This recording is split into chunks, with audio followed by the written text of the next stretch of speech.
Actually मेरे को भी इस तरह से होने से नफरत है, लेकिन मेरे पास और कोई भी चॉइस नहीं है। लेकिन मेरा दिल वॉरियर गिल्ड में सील्ड है और मेरी करेंट बॉडी बिल्कुल भी परफेक्ट स्टेट में नहीं है, इसलिए रात होते से मैं एक कमज़ोर इंसान में बदल जाती हूँ। लेकिन जैसे सुबह होगी मैं मोटर डीमन के तौर पर अपनी पावर को फिर से रिकन कर लूँगा और फिर आप लोग मेरा दिल लेने के लिए वॉरियर गिल्ड के हेडक्वार्टर में जाएंगे।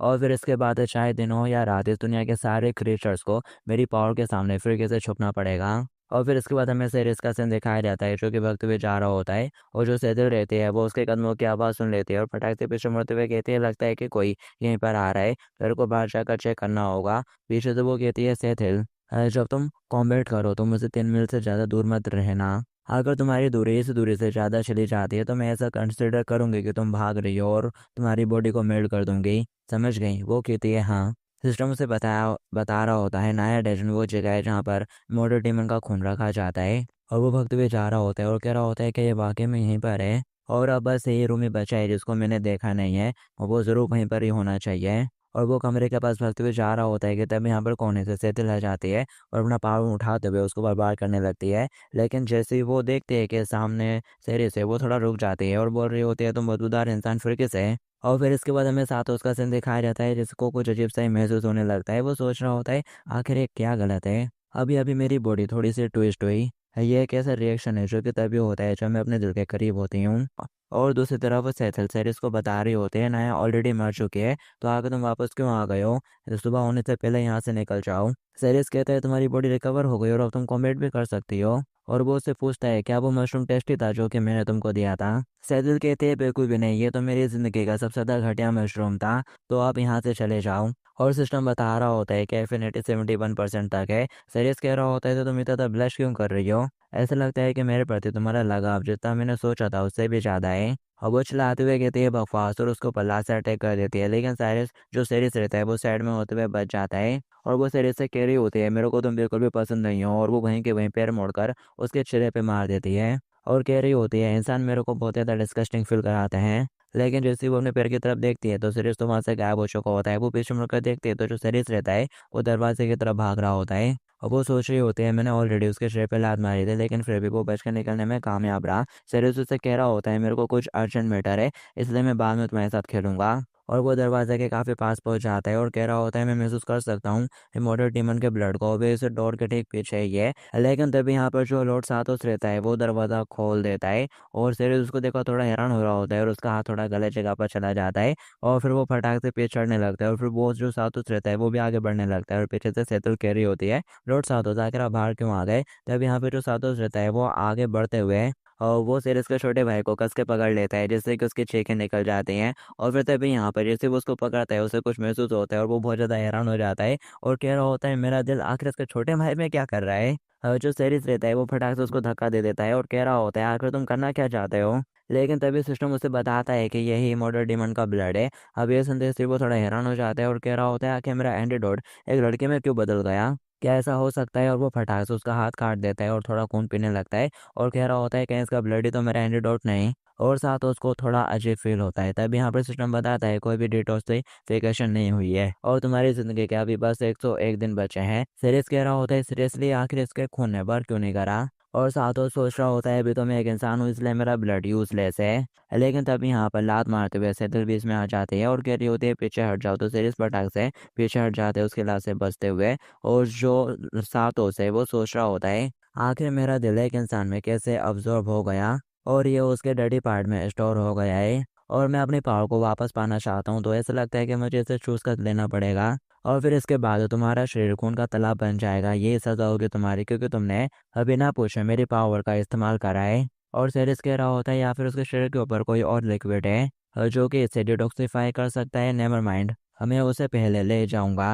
ये तभी यहाँ पर अचानक से नीचे की ज़मीन फटती है और एक स्पाइडर मॉन्स्टर बाहर निकल आती है। और वो स्पाइडर मॉन्स्टर कह रही होती है, लॉर्ड सार्टोस, मैं तुम्हारे ऑरा को 1000 मील से दूर से भी सेंस कर सकती हूँ और अभी मेरे को बहुत ज़्यादा थ्रिल और एक्साइटेड महसूस हो रहा है। और मैंने आज तक वो बेल नहीं उतारी जो कि तुमने मेरे को पहनाई थी। और ये मकड़ी मॉन्स्टर बॉस के लिए ना है। वो बोल रही होती है, मैंने अपने लव को तुम्हारे लिए प्रूफ कर दिया है, अब मैं तुम्हें निकल जाऊंगी और फिर तुम हमेशा हमेशा के लिए मेरे हो जाओगे।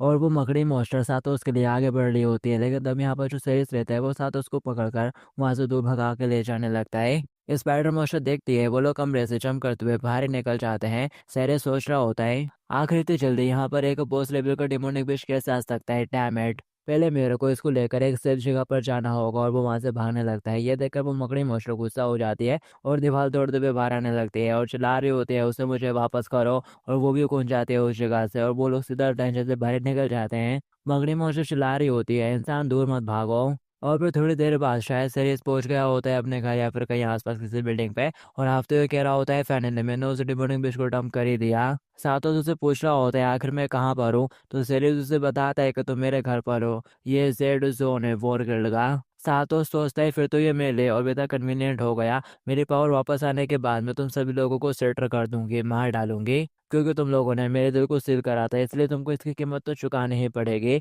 वो यहाँ पर उसको पकड़ने लगती है और कह रही होती है मिस्टर वॉरियर और डरावने डिमोनिक बीट्स ने मेरे ऊपर एक कर्ज काश कर दिया है। अगर मैं बहुत जल्दी किसी आदमी के साथ नहीं सोई तो मैं मर जाऊंगी। मिस्टर वॉरियर प्लीज मेरे को बचा लो। सीरियस कह रहा होता है मैं एकदम अपराइट वॉरियर हूँ। मैं तुम्हारा एडवांटेज नहीं उठा सकता, फायदा नहीं उठाऊंगा। लेकिन नेक्स्ट सीन में सातों उसने सीरीज को गिरा लिया होता है। वो उसके ऊपर होता है और कह रहा होता है मिस्टर वॉरियर मुझे काफी पेनफुल फील हो रहा है, प्लीज मेरी हेल्प करो। सीरीज सोच रहा होता है डैम इट, हो माय गॉड। और मेरा दिल मुझसे कह रहा है कि मैं एक लेडी का फायदा बिल्कुल भी नहीं उठा सकता, अदरवाइज मेरा दिल बहुत ज़्यादा पेनफुल महसूस करेगा। लेकिन लेकिन एक वॉरियर के तौर पर ये मेरी रिस्पॉन्सिबिलिटी है। जो लोग मेरे को रिक्वेस्ट कर रहे हैं और वो लोग सफरिंग में हैं तो मुझे उनकी हेल्प करने के लिए कुछ तो करना चाहिए। इसलिए मैं सीरियस अपनी बॉडी से तुम्हारी हेल्प करूंगा, भले ही इसे मेरे दिल में तकलीफ ही क्यों ना हो। और फिर वो लोग यहाँ पर शुरू हो जाते हैं। जो सातों से वो सोच रहा होता है इंसेंट को चूसने के बाद मेरी पावर वापस आ जाएगी और फिर मैं इन्हें सभी लोगों को मार डालूंगा। कि तभी यहाँ पर सिरस को उसकी टांगों के बीच में से कुछ महसूस होता है।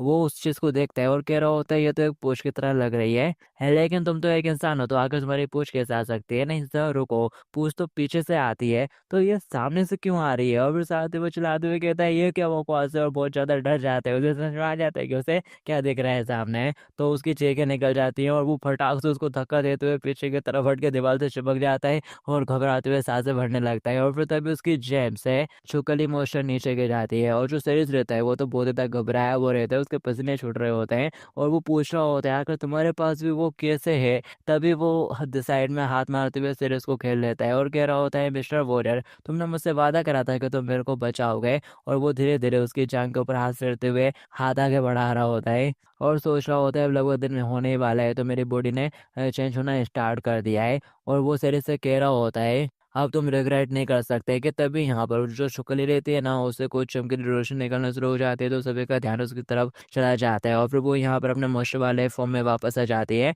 और वो शरीर से कह रही होती है मास्टर मुझे बहुत ज़्यादा भूख लगी है, मैं तो भूख से मर ही जाऊंगी, प्लीज़ मास्टर मेरे को बचाओ। तो अभी उसकी बात सुनते से ही वो साधु उसको अपने से दूर करने लगता है और कह रहा होता है तुमने देखा उसको अर्जेंटली मेरी हेल्प की ज़रूरत है इसलिए पहले मैं उसको बचाऊंगा। और वो लेजर मोस्टर जिसका मैं नाम भूल गया हूँ वो सोच रही होती है ये प्लेस की तरह छोटी है, मैं अपनी बॉडी को ढंग से स्ट्रेच भी नहीं कर पा रही हूँ यहाँ पर क्योंकि इस फीमेल डिमन का साइज काफ़ी बड़ा है। सरिस फटाक से उड़ के बाहर भागने लगता है और कह रहा होता है योग तुम्हें भूख लगी है ना, दारू को मैं तुम्हारे लिए कुछ कुक कर कर लाता हूँ। और वो वहां से बाहर निकल जाता है और किचन में पहुंचकर स्टोव जला लेता है और सोच रहा होता है मैंने कुक करते हुए थोड़ा टाइम तो बाय कर लिया है लेकिन अब मुझे क्या करना चाहिए। अगर मैंने उसको नहीं बचाया तो फिर वो मारा जाएगा और फिर मेरे को अपना एंटीडोट भी नहीं मिलेगा।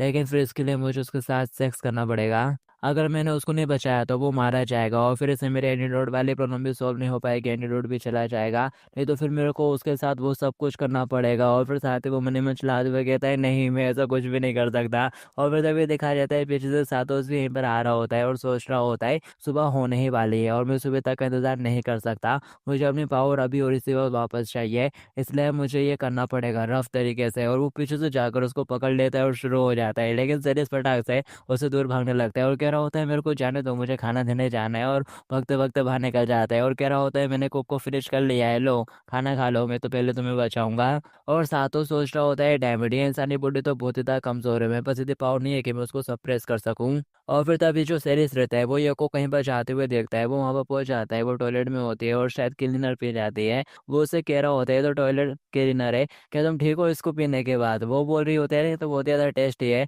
और फिर साथ ही सरिस ने जो बनाया था वो खाना खाना खाना स्टार्ट कर देती है। तो जो सातों है वो सेरिस की तरफ बढ़ने लगता है और कह रहा होता है तुमने उसको खाना बनाकर खिला दिया है तो अब मेरी बारी है। सेरिस कह रहा होता है तो रुको, शांत हो जाओ, मेरी बात तो सुनो। लेकिन सातों उसका हाथ पकड़ लेता है और दीवार पे लगाते हुए कह रहा होता है मेरे को कोई भी एक्सक्यूज नहीं सुनना, मेरे को अभी और अभी इसी वक्त चाहिए है।